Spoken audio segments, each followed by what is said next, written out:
So this is the little Central Pneumatic Sandblaster. I think it was like $10 or $20, wasn't much. Real cute, real simple. And I bought a bag of blasting media. So anyhow, we're gonna get a cardboard box and some eye and face and respiratory protection, and see if we can't clean this thing up.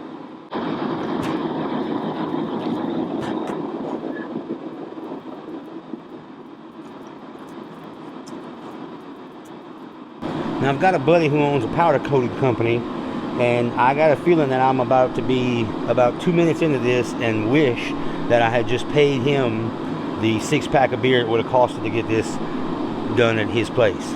We'll see.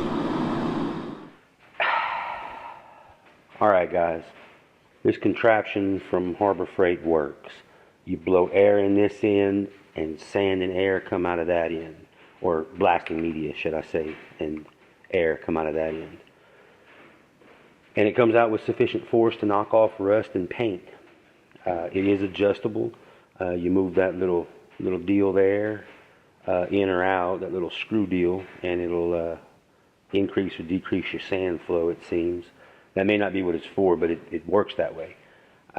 It's got a hanger hook, and it seems like it would last about as long as any other plastic tool would last if you were careful not to drop it.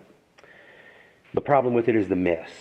I mean, it is an epic mess. If you've never sandblasted before, you can't appreciate the amount of mess that blasting makes. It's indescribable. So I thought, small pieces, I'll just do it outside and it'll be okay. It is not. It is like have to wash your entire house kind of mess. Quickly too, like in 5 seconds, this is a bad idea. This needs to be contained as best as possible. So to contain it, I built this contraption. Now granted, this is not my best work, but some saran wrap in a cardboard box, and it sort of held the mess. Sort of. Had my hands in this way, wearing some gloves, did some blasting.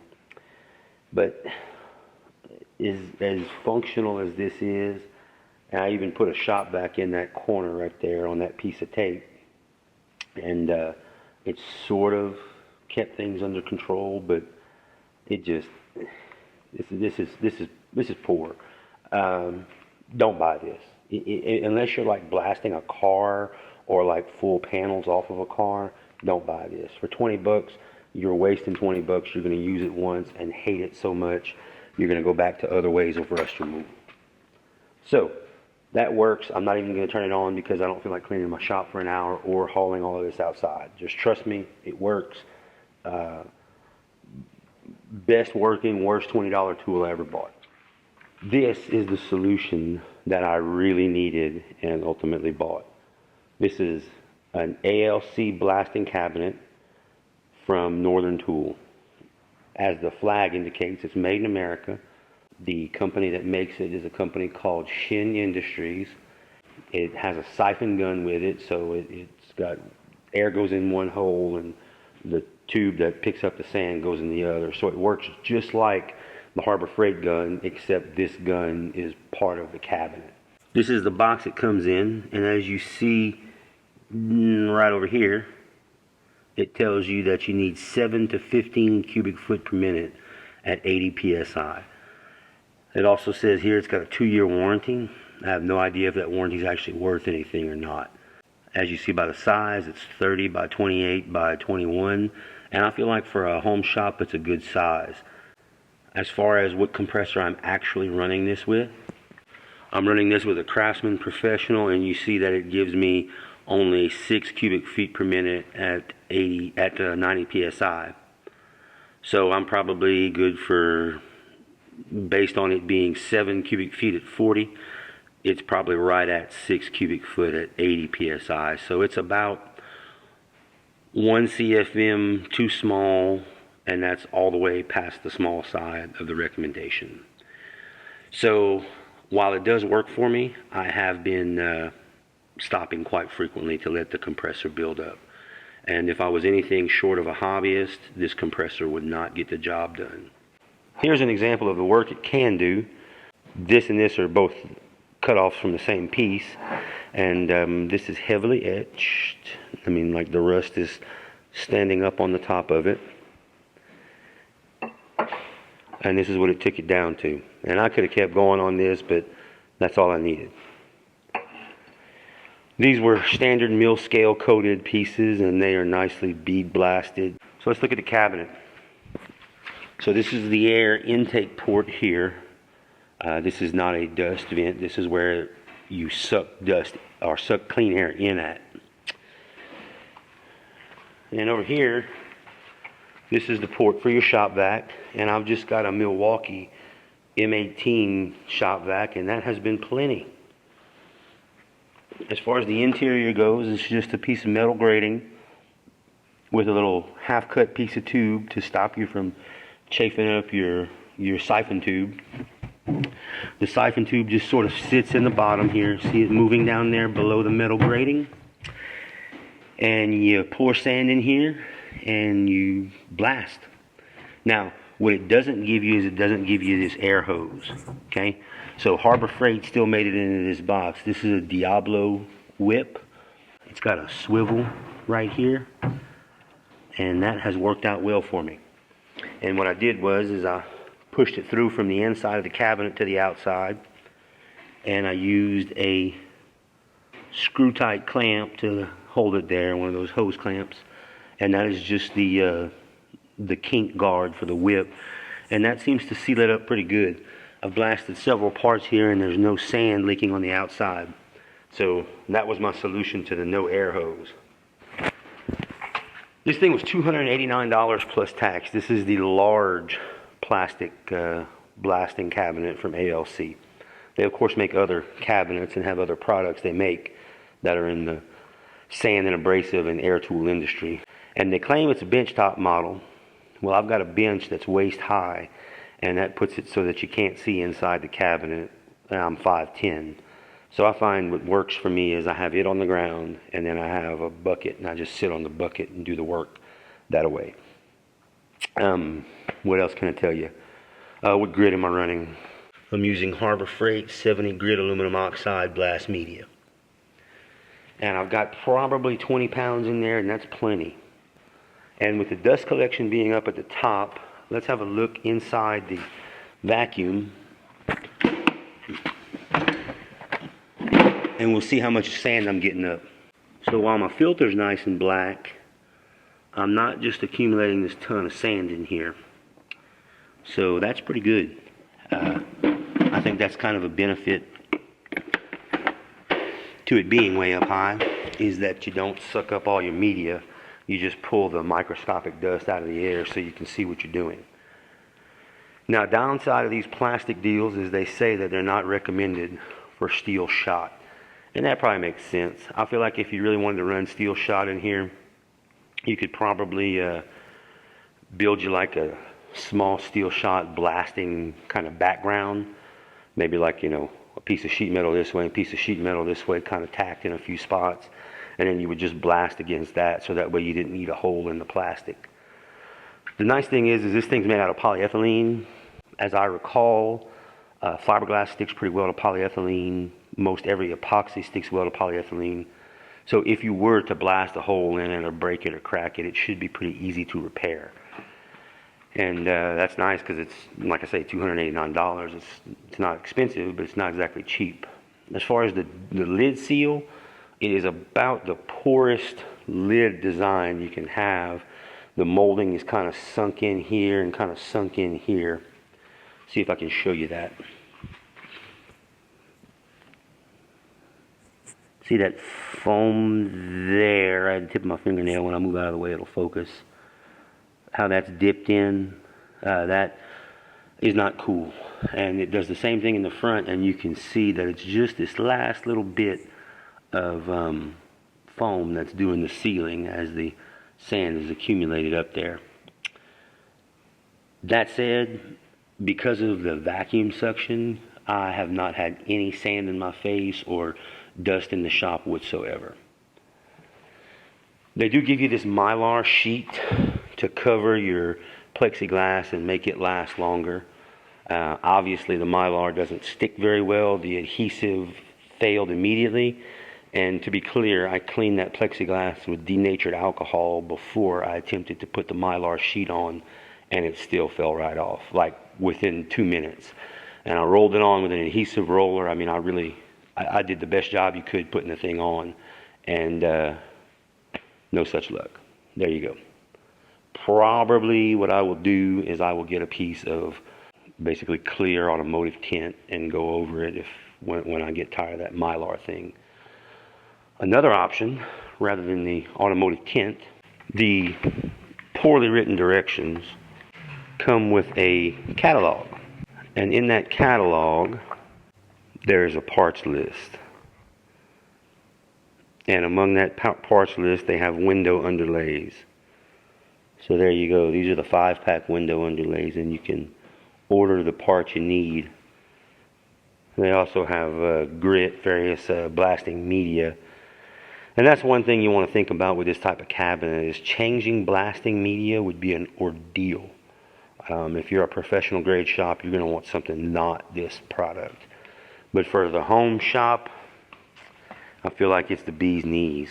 So I'm going to set up to blast this piece of plate, and you'll see how it works out for me. And you'll also be able to hear when my compressor kicks in. So to review, I've got this Craftsman Professional. It's a twin piston, 2 horsepower, and it's 7.2 CFM at 40 and 5.8 CFM at 90. And it's full, and the valve is off right now. So we're going to fire it up, and you'll see what you think about it as far as compressor on time and that sort of thing. So that piece of plate is probably 2 inches by 14 inches, and we'll blast it. Let me get you set up on a tripod. Okay, so I hope you're happy with your view. You're currently an inch off the top of the blasting cabinet. I will literally be looking through the iPhone that I'm recording this with to sandblast. I have no idea how stupid I'll look doing it, but all the lights in my shop are off, and I've got one of those Harbor Freight LED lights, the ones they give you free once a month with the coupon deal as the interior light. They do sell a light kit for this thing, but a free Harbor Freight light every month will probably get all the blasting done I need. It's actually, when I'm not looking through the phone, very, very bright and very easy to see what I'm doing in there. So now it's going to get obnoxiously loud. I'm going to turn on the vacuum, and then I'm going to turn on the air. And again, my compressor's full right now, so you'll be able to hear. I'm going to leave the sound on, so you'll be able to hear when the compressor kicks on. So the vacuum.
so after blasting for that long, I actually got down to about 90 psi. It took me a second. I couldn't show you that with the lights off. So by the time I walked over and turned on the lights, I already made it back to just below 100. So I don't know. Oh, let me show you this too. Let's turn this off. Goodness. Let me show you this. So this is the cabinet's suction capacity. So this is the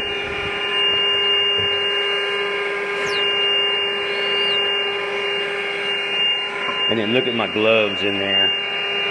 I don't know if you can see that, but they're fully stretched and the front is actually sucking down just with a paper towel.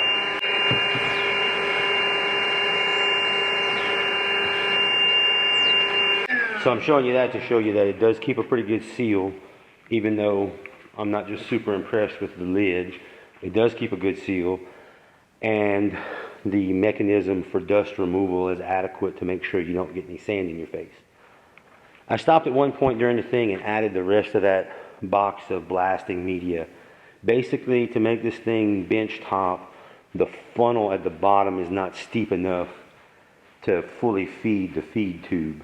And the feed tube is not attached to the machine. It just sits in the bottom, kind of just lays there. It is weighted. It's a metal feed tube up until, it's a metal feed tube that turns into the hose, and then the hose connects to the gun. Right over here in this corner. See that shiny metal thing down there? That is just a hose just laying there. So you see how there's this crater in the blasting media, and there's all this pile of blasting media everywhere else? That crater is at the tip of the feed tube. So despite this thing being pretty full of media, it doesn't quite have the slope to feed the feed tube. So you got to give it a jiggle every once in a while, or hold your gun and basically blast the media so that it blows it towards the feed tube. So that's something to consider. It's not the perfect cabinet, but considering that I've got like 6 things to blast today, and then I probably won't blast anything for another 3 or 4 weeks, this is probably just the size cabinet I need. Anyhow, guys, I hope this helps you decide if you're a hobbyist deciding on a way to sandblast. I definitely recommend this thing. There are some other products out there I like too. One of them is the E100 by Cyclone blasters. It is smaller than this cabinet. I went with this one because it's the biggest of the polyurethane cabinets I could find. ALC also makes a smaller cabinet. It's about 240 bucks. The E100 is smaller still than the smaller ALC cabinet. Quite frankly, this, after actually having used it, is probably larger than I need. Just for perspective as far as what this thing can hold. Obviously, you would not be blasting one of these, but at least you know how big they are for perspective. This is a standard blue Rhino propane tank. It's in there, and I can easily close the door. And actually, I could actually sandblast it if I wanted to. There's actually enough room. It'd be close and uncomfortable, and I'd have to flip apart a lot, but I could work on it if I wanted to. So if you need something that large, this is the way to go. Personally, I feel like I might have overbought now that I really think about it. That said, it's a good tool. I like it. I'm glad to have it.